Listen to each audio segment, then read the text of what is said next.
Hello, and welcome to Arcadology, a podcast focused on video game history and design. My name is Kevin, and today we will be talking about gaming and moral panic with Phil the Conquistadork. I've known Phil since we attended grad school together, and he has spent some time researching this, producing a short documentary on the topic a few years ago. Without much further ado, let's talk to Phil. So, Phil, thanks for coming on. Oh, thank you so much, Kevin. Thank you for having me. I'm delighted to be here. Your area of research in geek history, one of them is the Satanic Panic of the 1980s. But before we talk about that, let's talk about a moral panic that predates it. What can you tell me about the arcade game Death Race? Oh, Death Race, that was 1975, I want to say. It predates basically any moral panic that you can think of when it comes to video games. It was before your chillers, it was before your custers, all that other stuff came after this one. And basically what it was, it's incredibly primitive, of course, by today's standards, but it was just you driving around a little car. And the whole idea was that you're meant to run over these little gremlin goblin dudes. The trouble is that you're dealing with basic pixels, so gremlin goblin looking dudes have a terrifying resemblance to just regular old human beings when we're talking about that level of graphic fidelity. And so people kind of lost their minds over it and got really upset, and it got its own 60 Minutes special, actually, about, is this teaching people to kill? Is this encouraging people to get in touch with their baser emotions? All stuff that we've heard 100,000 times since then for one thing or another, but that's really where it started. And it's so funny to look back on it, because like I said, it's really, really rudimentary. And it's hard to believe that got people as upset as it did, but there you have it. Yeah, and it's actually kind of fascinating to think from a media standpoint that it's been, 43 years since the release of the Death Race arcade game, and there's still this sensibility to kind of buy into the narrative that oh, well, what about violent video games? You know, the question gets posed over and over again. The argument has never changed. It's always been the exact same argument. And I don't know. I would have to look into it, but I feel from my own personal experience researching it and living what I've lived since, the amount of "won't someone please think of the children" hype has never shifted that much, and the argument has never shifted that much. Right. The games have just gotten better and better, and nothing, and we haven't, and no one's, I find it amusing because you say, well, there wasn't a grand spree of thousands of people running other people over because of Death Race, so why do we think it's going to happen now? And it just comes down to this is the world we're living in now, and therefore it's more relevant than the old one. Right. I think. Right. No, I totally agree. So that's Death Race, and that's the mid 70s. And then a few years later, we have a change in decade. It's a completely different medium. It's tabletop gaming we're talking about, but I feel like the sensibilities of outrage still apply. So what can you tell me about how the Satanic Panic with Dungeons and Dragons got started? A lot of people point to the disappearance of Dallas Egbert III. And that's one that, you and I are about the same age. So there was that urban legend going around in the mid 80s or so. And apparently it started in the late 70s, where there was the kid who played D&D and he got way too into it, and he disappeared into the sewers under his house or the steam tunnels beneath his college or whatever. And he lost his mind and got too into it. The details shifted because it was just, when it comes down to it, it was an urban legend. Whatever fits the neighborhood or the town that they were in. Right. People would change it to base it a little more on where you happened to be at the time. And it was based on a young college student who did disappear into the steam tunnels beneath his college, and he was found safe and sound. But while they were looking for him, the thing that a lot of people latched onto was the fact that he played Dungeons and Dragons. And was he taking it too far, etc., and so on and so forth. And they found him. He was safe. He was fine. He had mental instability issues, and he had kind of disappeared in an event related to that. He just needed to be left alone. He wanted to be left alone. Right. Now, a year later, he did kill himself, which is, of course, tragic, but it was unrelated. No one has ever been able to point a direct line to his fandom of D&D to his own reason for taking his own life. They've never been able to point that out. It's always been very circumstantial. And even some of the more hardcore people who were anti-D&D, a lot of them would back off, a little bit on that one, especially nowadays. But it was where it all began. It's definitely where it started, and it got that ball rolling down the hill. Gary Gygax even said that D&D was definitely going to be a popular thing. Right. But if it weren't for all the publicity they got surrounding this disappearance and everything like that, that was actually what caused them to skyrocket. And he didn't take any pleasure in that or anything. But it is a very curious sort of set of circumstances. They got all this free publicity. It's almost like a early example of the Streisand effect. That's exactly what it was. You have basically these people with overwhelming concern saying, look at this evil thing that caused this young man first to, you have the urban legend of him disappearing, or you have him actually killing himself. Look at this thing that did this. And then you have teens and you have kids who are just like, man, I want to check out what he did. I want to see what could have been what could have done that to a person. And then you have this youthful curiosity that obviously, it's very rock and roll, right? It's something that is like, man, I got to check that out. And it's obviously rock and roll in the geekiest way you could possibly have. But what? It's funny that you bring that up, though. And don't get me wrong, Dungeons and Dragons was never a hobby that wasn't geeky. But if there was a time that you could call it mainstream, it would have been in the early to mid 80s. I have friends who are older than me. I'll be 36 near the end of the year, and I have friends who are older than me who claim straight up and down that people in the football team played D&D. It was kind of like the board game boom that we're seeing now. You don't necessarily have to be a geek to play Settlers of Catan.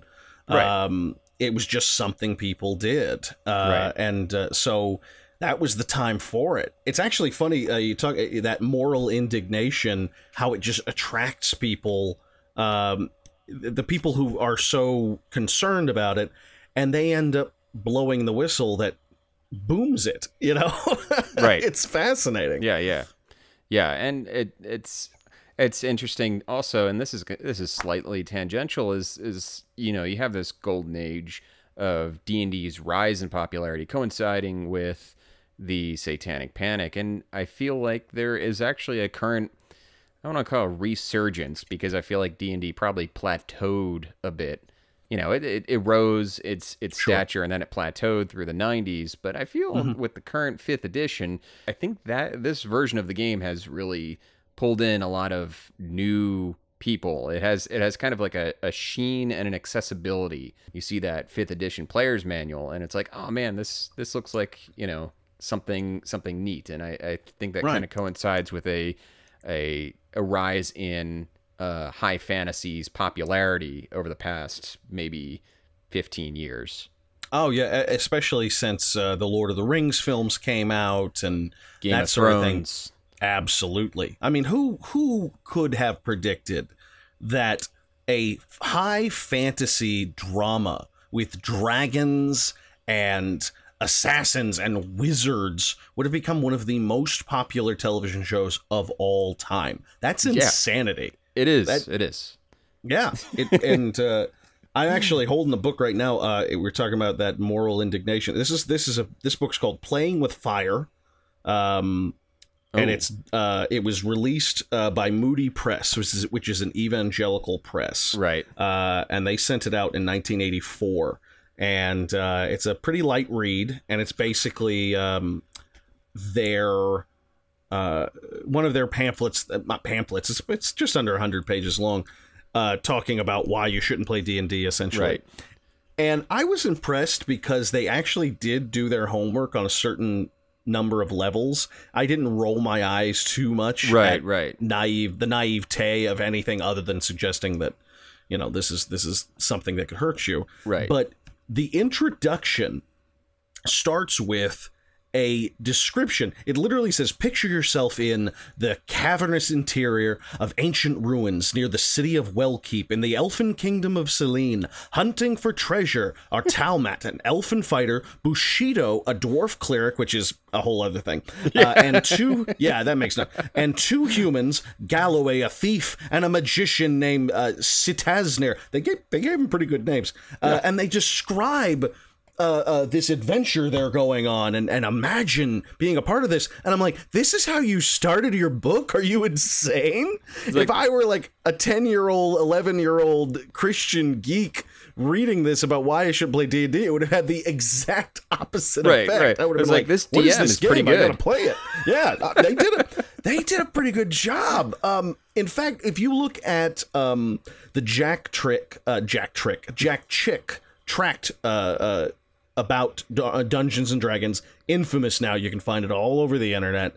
If you look at it, some of the details that they catch, I'm kind of impressed by. Like, you'll notice, of course, it's about a woman who's a Satanist who ensnares these poor kids who with Dungeons and Dragons and forces them to join a cult because D&D is brainwashing.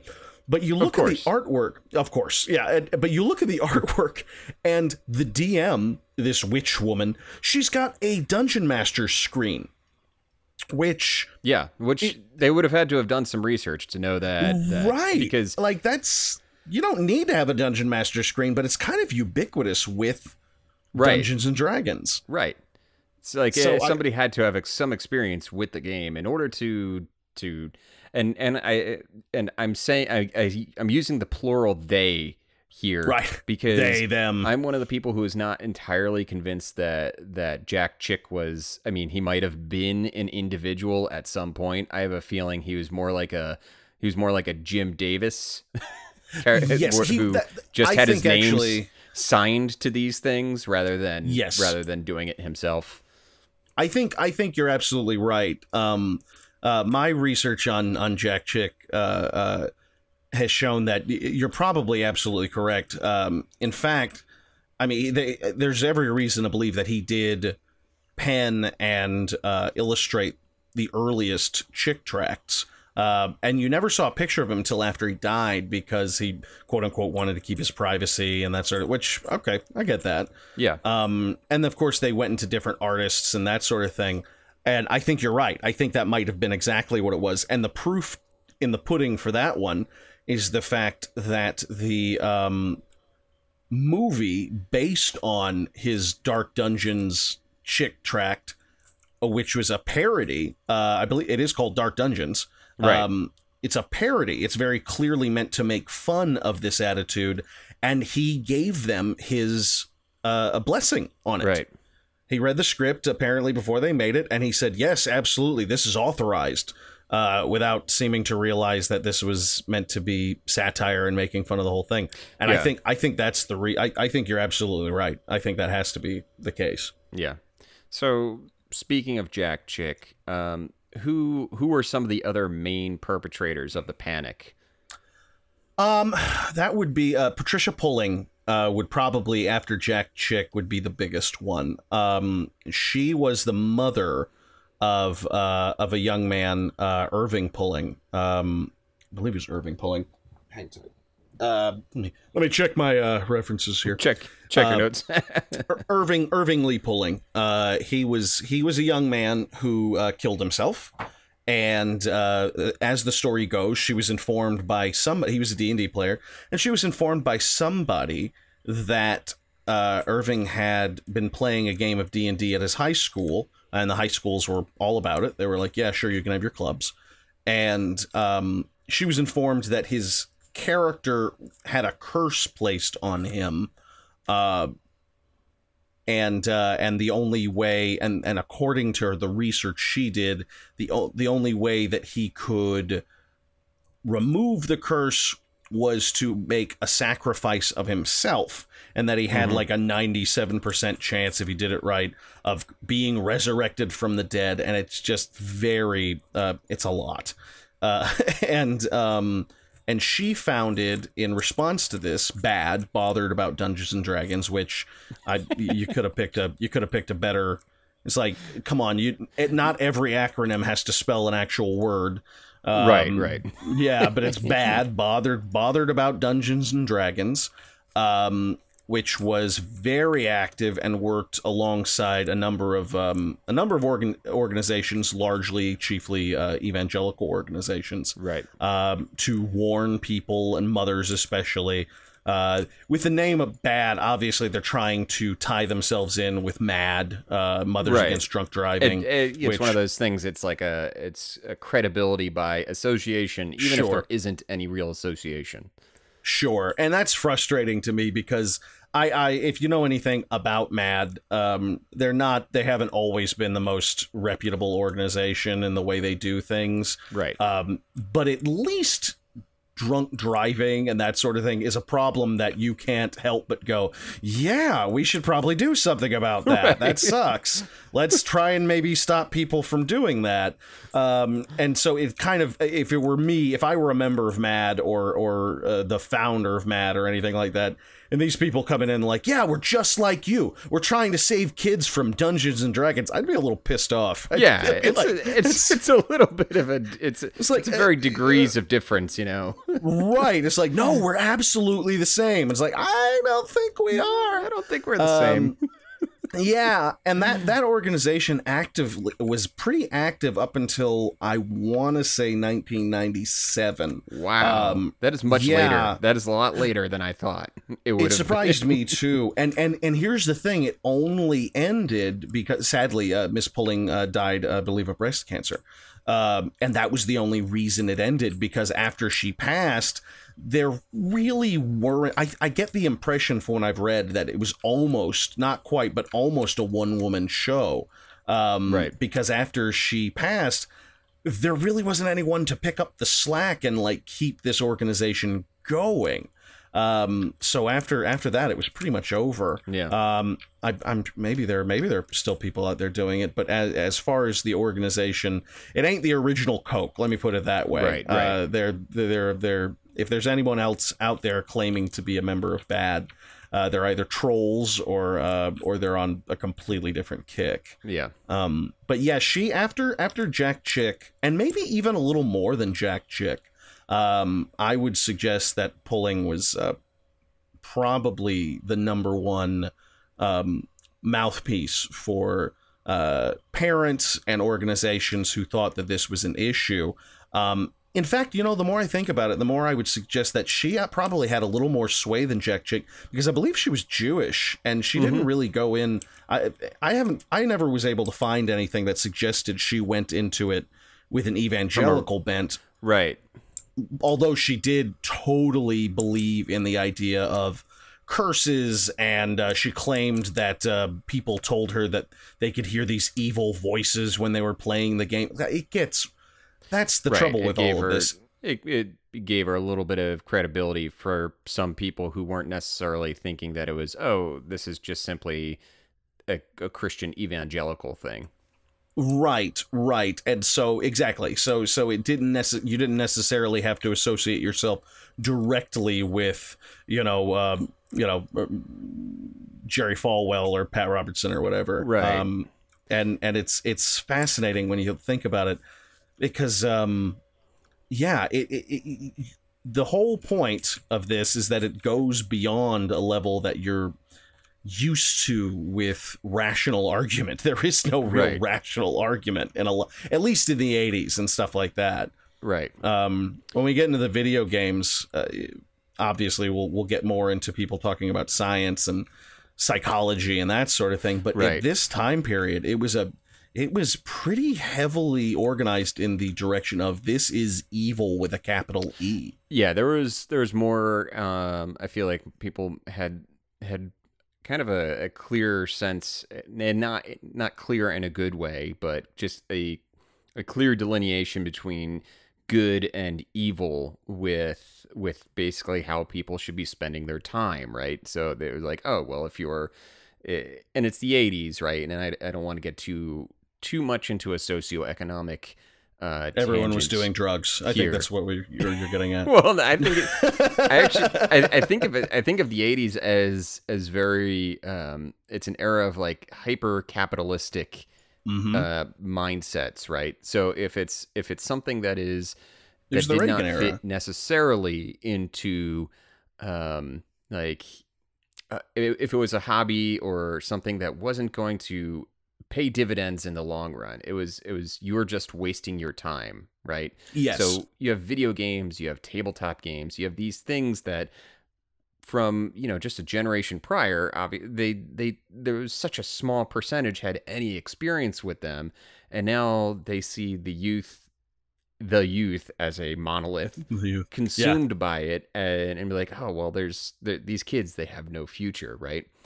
So I just feel like it had something to do with that hyper capitalistic point of view, which still pervades today, but. But I think you're absolutely right, and it's very ironic when you think about it, because if you know anything about the prevailing attitudes of your average white middle class folks in the 80s, Ronald Reagan got elected, right? Landslide. And there was this very huge notion that we were going to go back to the 50s, to that wholesome sort of capitalist, anti-commie.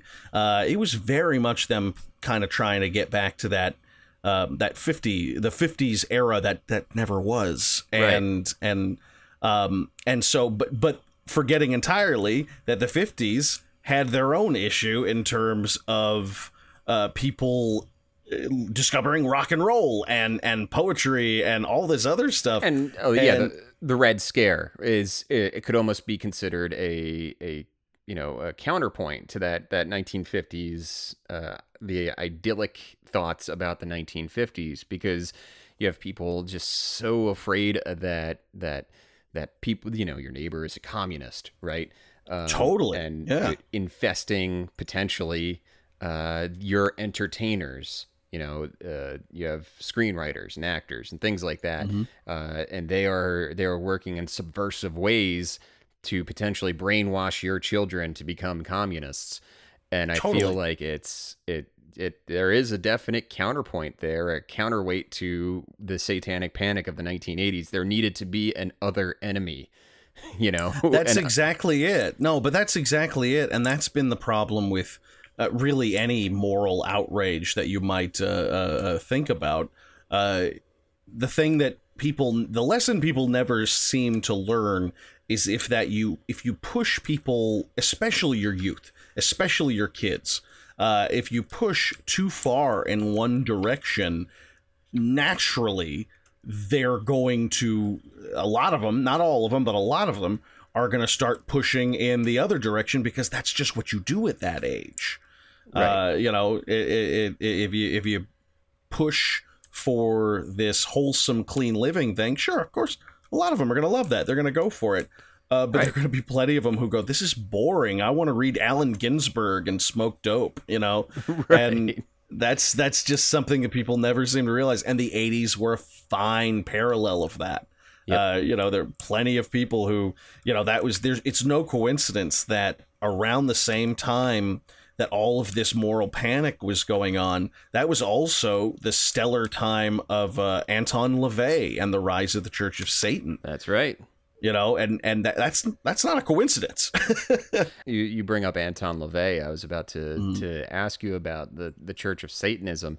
How do they actually get tied into this panic? How does it land at the feet of the Church of Satanism?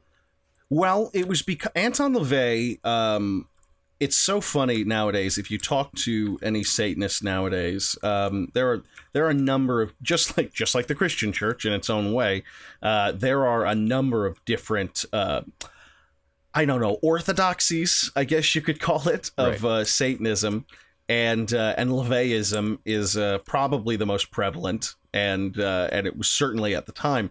LaVey was, for those people who don't know, quite frankly, he was the founder of the Church of Satan as we know it in kind of the modern parlance. He was a showman, big time. He was like part priest and part carnival barker. He was very much about the Church of Satan's tenets were essentially of taking care of yourself, recognizing yourself as a force of power. It was actually very similar. I've always found it very similar in its own way to objectivism, the philosophers who follow Ayn Rand.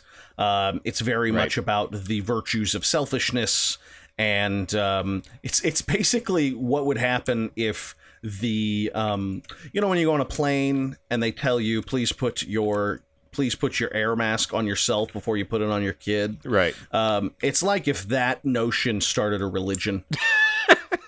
You know? And you know, it's like, make sure you're taking care of yourself or else you can't take, which is fair to a certain extent, but it, you know, both objectivism, in my opinion, objectivism and Satanism take it to an extreme, right? That I'm not always comfortable with, but yeah, it was really very interesting when you talk to people nowadays. Some of them love the guy, some of them hate him, but he was the guy who was getting the word out there. Right. People knew because he was on 60 Minutes, because he was on late night talk shows, and he was not interested at all in quelling people's fears about it. He wanted you to be scared. He wanted you to freak out a little bit. Right. It was kind of sexy. It was like he even said he was a musician, and he was very well known as saying, he was like, "Hey kids, join Satanism. The devil has the best music." And I mean, and look, we all know that that's true, but you don't say it to your 50-year-old mother.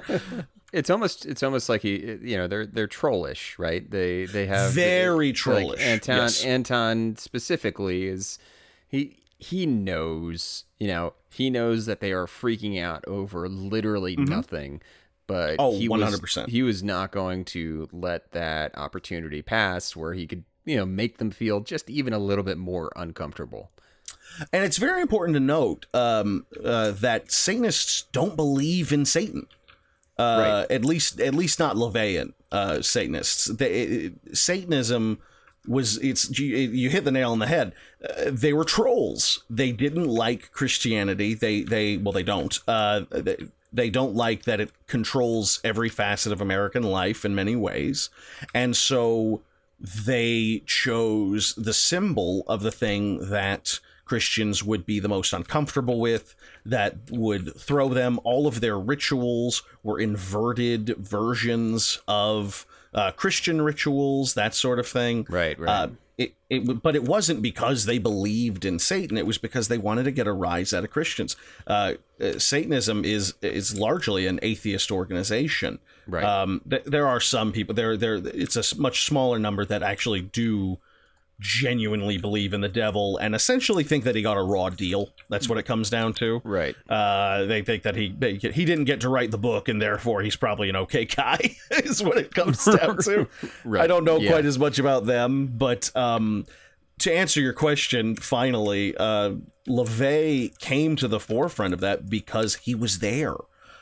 He was there, and people, like a lot of things, people see an organization that has a trollish or otherwise kind of a preconceived name to it or an idea behind it, and they decide they know exactly what they need to know about it, even if they don't have the research. And so D&D became this thing that, because it had different gods in it and rituals and magic, it scared them. Right. I honestly think that the reason D&D hit a panic that never was able to be replicated by video games, no matter how violent or gruesome, is that they're books. I really think that's what it is. Yeah. They're books, and we hold a certain reverence for pen and paper in this in this world. Yeah. It lends a level of credibility and importance to it because it's a book. And it's also, I feel like it's because you have the different like delineations of media. So like in books typically and movies, you are a passive participant. You are Mm-hmm. reading it. Video games, you're obviously an active participant. But then when it gets to Dungeons and Dragons, it's almost like a mixture of both. And the active portion of tabletop RPGs is you're buying into it and being much more active than you would ever Mm-hmm. be in a typical video game, right? You're not in a video game, you're controlling an avatar. And Right. in Dungeons and Dragons, you're and tabletop RPGs, you're taking on the personification. You are the avatar yourself. You're taking that on. You're becoming another character, depending on how deep you get in your role Well, play. Obviously, you're speaking for him. Your thoughts are the thoughts that this character has, right, etc. But right, yeah, you're absolutely right. I think that's a big part of it. That's what scared them about it. right. And then they read, oh, spells, and if you read the spells, there are components involved and stuff. And parents who are, if you're, I can't even imagine you're a father, Yeah, and I'm not. I would never suggest you would go this far with it, but I can't even imagine the level of panic, sometimes completely unnecessary, that must come with having a child and wanting to raise them right and make sure they're safe and yeah, happy. yeah. There's, Um, I mean, I can relate in certain ways. I remember, um, and this is slightly off topic, but a few months ago, maybe it was sometime last year, there was the discovery that not all of the content being served to children through YouTube Kids was oh suitable for yeah, kids. I remember And that. That was and weird. I a watched that article. That few freaked me months, out. yeah, a few months before that, I had already taken YouTube Kids away from my daughter. I had deleted Mhm. it from the tablet. It was gone because I remember, I was sitting with her, observing her screen time as I should be doing all the time. Obviously, I do that all the time. Wink, wink.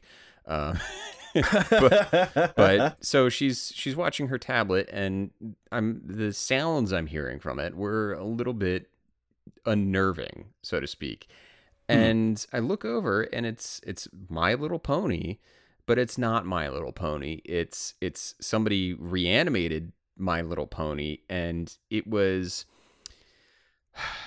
almost like if you had taken like some of those creepy old Newgrounds Flash cartoons and overlaid it with Yeah. My Little Pony, and they were stabbing each other and screaming, and their eyes were like black dots. It was basically like creepy pasta, glitch horror, all rolled into one. And my 3-year-old I daughter know is how much sitting you love there that. watching this, and I was like, "Oh my god!" So I I take the tablet Yeah. away, and God, I I'm can't like, even imagine. and that the fear in the pit of my stomach after seeing that. Not only because I mean, me, that stuff is off-putting to me You personally in the you extreme. you love yourself some glitch horror. I've always known that about you. but to experience it secondhand through my young daughter Mm, was it was an existential fear I had never met before. To wow. feel like it was feeling as if I had failed as a parent, compounded with the thoughts that she was going through and seeing some terrible imagery that Right. she couldn't even properly wrap her mind around. Right. That it was a very overwhelming fear. And so I can understand people being motivated by that fear. I Sure. can understand people being motivated enough to take action by that fear, but I think there is a line that you have to set for yourself, and you have to understand that if you cross it, you are going beyond the response that whatever your motivation and whatever your action called for, you're going Hmm. beyond, you're crossing the Rubicon, so to speak. uh Right. There's a difference between trying to help your children live happy, good, healthy lives and trying to protect them from every little thing that may or may not harm them. Right. And I think it comes down to understanding, right? If you take that moment and you have to understand what happened first. And I understood what happened. There's some bad actors had abused the YouTube Kids platform, something that was designed to protect children from these images. Yeah. Some bad actors had taken advantage of flaws in the system, and they had put some stuff out there because they're not good people, right? They're just bad people that did this. They have some darkness in their heart that they enjoy doing these things. And and I mean, they probably they think it's funny, you know. They thought it was funny. They think it's funny. I'm like, oh, I'm gonna scare some kid. And that's like, obviously I'm not one easily offended, but this is obviously this, and the simplest solution, I knew what happened, so I took action, which is, okay, she can't use this anymore. Right. And it's been maybe I think about a year now since I did that, and we haven't had any issues. But I think when there's a certain point in which you realize that your actions have carried on too far, and had the parents involved taken a moment and taken that moment of understanding of what they were thinking was happening, then obviously a lot of the heartache or a lot of their efforts just could have been avoided and short-circuited altogether. And I think you're absolutely right. And I do want to take this opportunity, for the record, to state, because my biggest video on my channel, and the reason we're talking about this is Dungeons and Dragons versus Satanic Panic. I wrote and did an entire mini documentary about the subject that we're talking about, and I have gotten so many people on there commenting who are so smug and snide about the whole thing.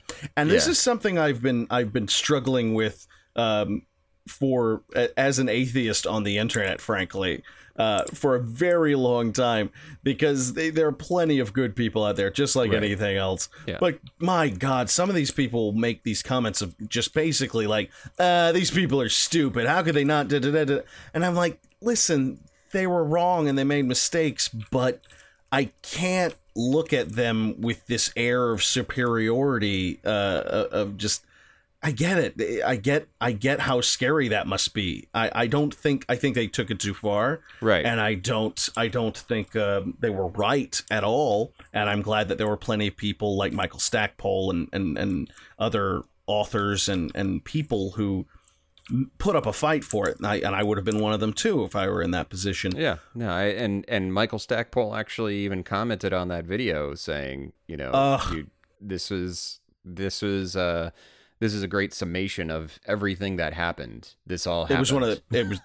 Kevin, it was one of the best days of my life. I was at work and it was doing well. The video was doing well.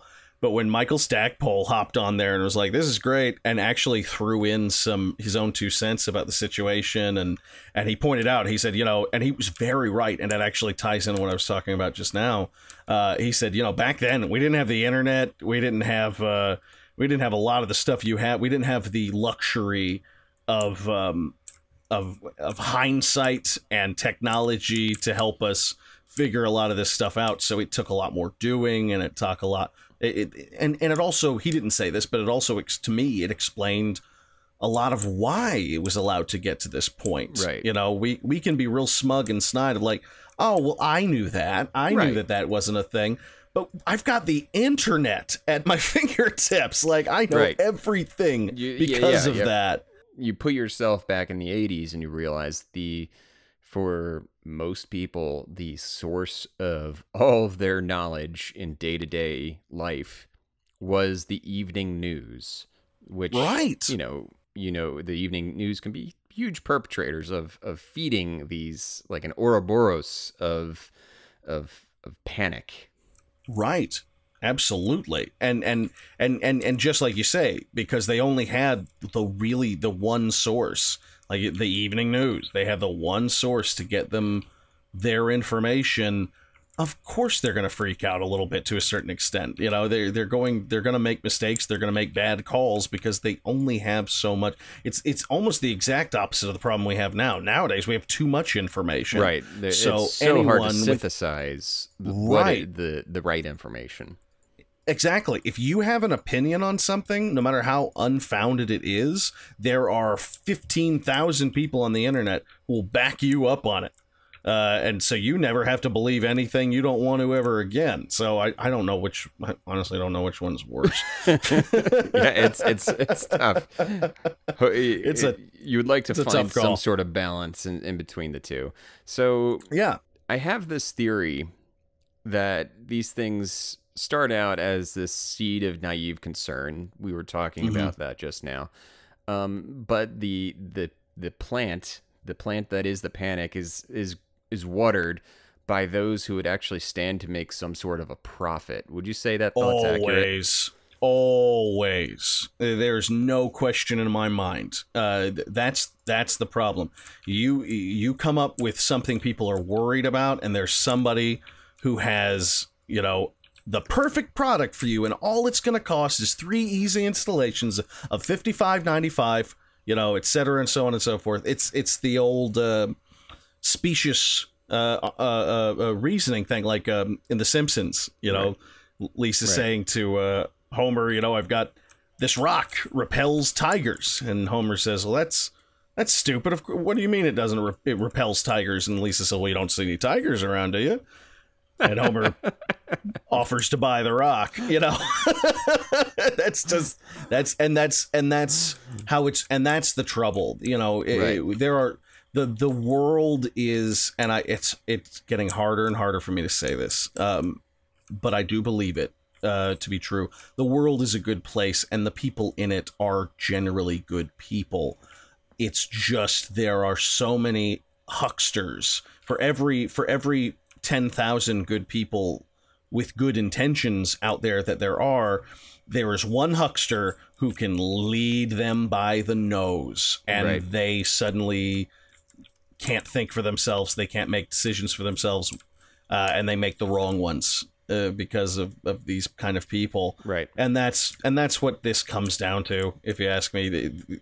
Good people. I think about Patricia Pulling. I think about it a lot when I talk about this stuff. Her son killed himself. That's obscene.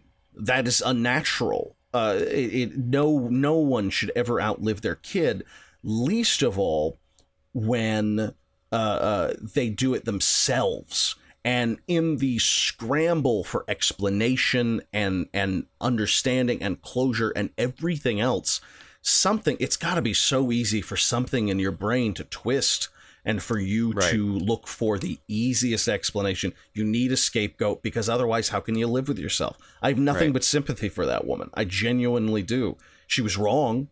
I believe sincerely she was wrong, and she went about it the wrong way, but I get it. Right. I absolutely get it. So would you say that somebody like William Deere was like the Harold Hill of this whole thing? Oh boy, William Deere.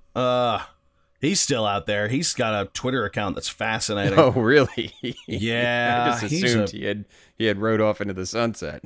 No, he's still around, man. That dude's active. Hold on, I had a thing about him. He was William Deere, for those who don't know, he was a PI. He was a investigator, and he was the guy who was sent to investigate Dallas Egbert III, the gentleman, the young man who disappeared into the steam tunnels under his school. And while Deere was looking for this guy, he essentially he very much made it about himself.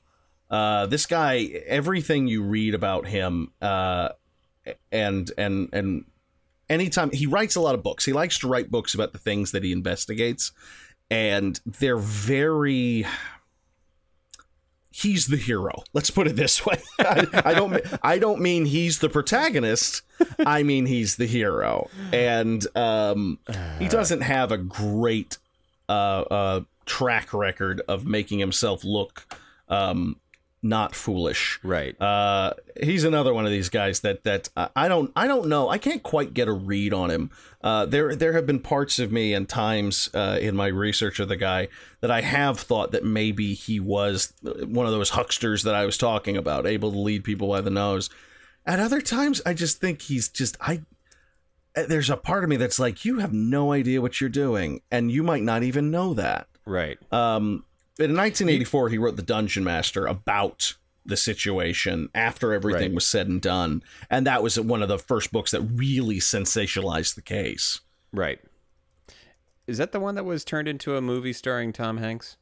It was not. It was not. That was another one. That was Mazes and Monsters. Oh, okay. By oh gosh, what was her name? Her name was, hold on. Mazes and Monsters was written by Rana Jaffe. And that was a fictionalized account. That, along with a book called Hobgoblin, both came out in the early to mid 80s, and they were these mystery drama novels that basically the plot lines were exactly the same. It was about people who played D&D, and one of the characters in particular would get too far into it, start to lose their mind, and wouldn't be able to tell reality from fiction. Right. And as you mentioned, Mazes and Monsters was made into a beautiful film in 1982 that starred Tom Hanks before any of us knew who the heck he was.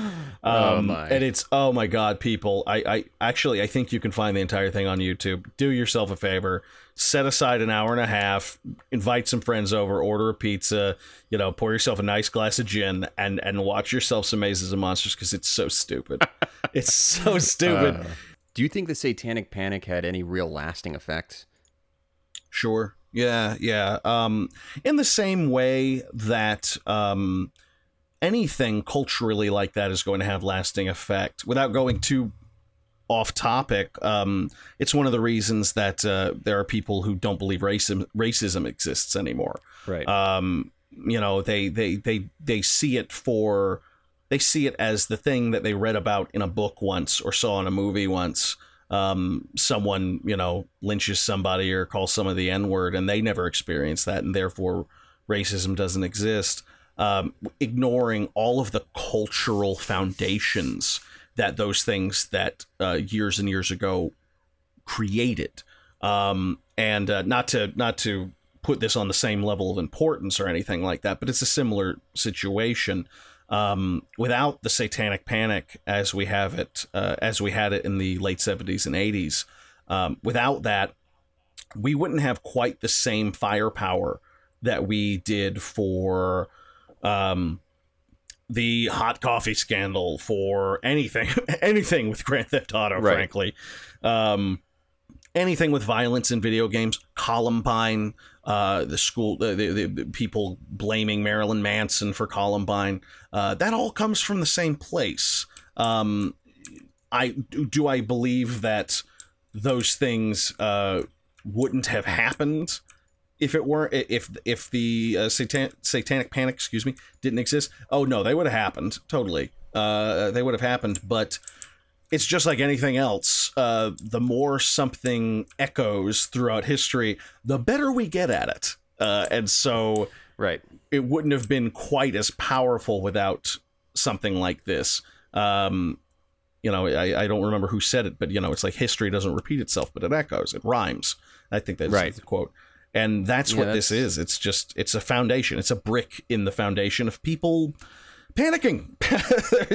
That's really what it comes down to. So, final question of our wide-ranging discussion.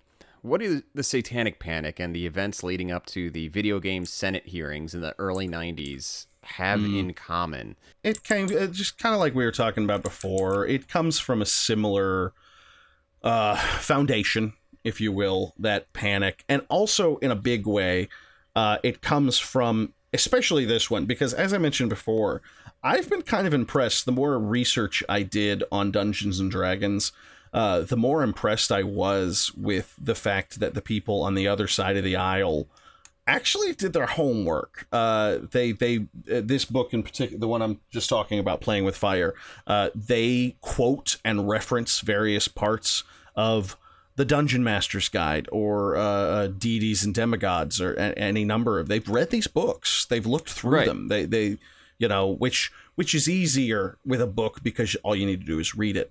The difference with that and Lieberman and frankly, gosh, anything with politicians and electronics and tech these days, all you need to do is watch C-SPAN where they're interviewing Zuckerberg to know this, but there's just not a lot of understanding. Right.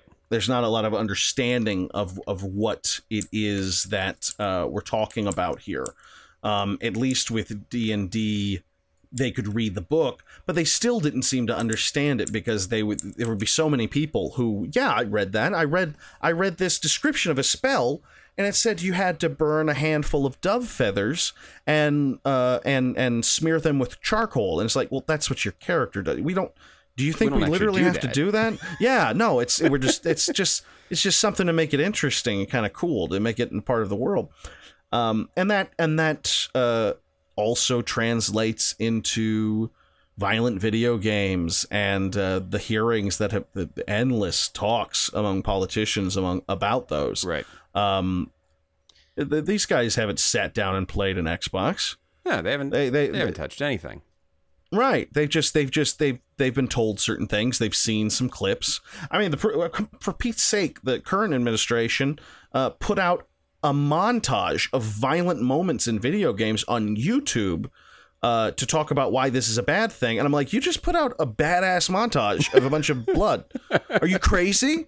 Are you out of your mind? Right. Like, that's insanity. What are you doing? It's like, so it comes down to people not understanding it. And like I said, all you needed to do was sit in on watch C-SPAN while they were interviewing Zuckerberg. I was waiting for one of those guys to ask him how do I change my password?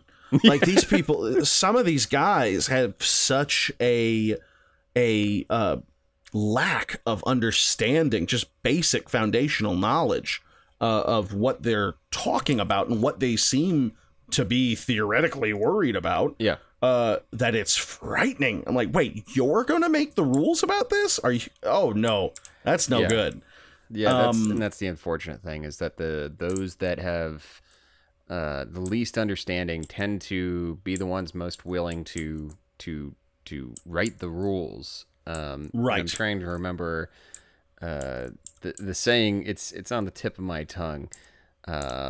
It's better to be silent and thought wise than speak and be silent, thought a fool, or something like that. It's better to be silent and thought a fool than open your mouth and remove all doubt. There it is. That's what I'm thinking of. Yeah, I try and I'm a loudmouth, so it's hard for me to live by that rule. But I see why it's valuable. I've had so much fun. This has been such a good time. Phil, why don't you tell the people where they can find you on the internet? Oh, well, you can find me on Twitter and YouTube at El Conquistadork. That's Spanish for The Conquistadork. So that's E-L Conquistador with a K at the end of it, because I'm very clever. And you can find me, follow me on Twitter to know when I'm doing new stuff. But definitely go out and check out my YouTube channel. I've got I try to do about a review a week at least. Mm-hmm. And I also recently started a brand new show on my channel called Fang Club, where I review vampire movies. And we started with the 1931 Dracula with Bela Lugosi, because that makes the most sense, if you ask me. That's a good place to start. Yeah, it's the best place to start. Yeah. So check me out at El Conquistadork on YouTube and Twitter. And if you, I have been thinking about going back to streaming. I haven't done it in a while. But if you want to check me out on Twitch, check out El Conquistadork Plays, and that's where I shall be. Fantastic. Well, Phil, it's been fun. Thank you so much for being on. Oh, Kevin, I had so much fun. This was a great conversation. We need to do this again sometime soon. Thanks so much, everyone, for listening today. You can follow me on Twitter at The Arcadologist. My video on Suikoden will be coming out within the next week, and the next episode of the podcast will hopefully be featuring a very special guest who worked on one of the biggest games of the year. Take care, everyone.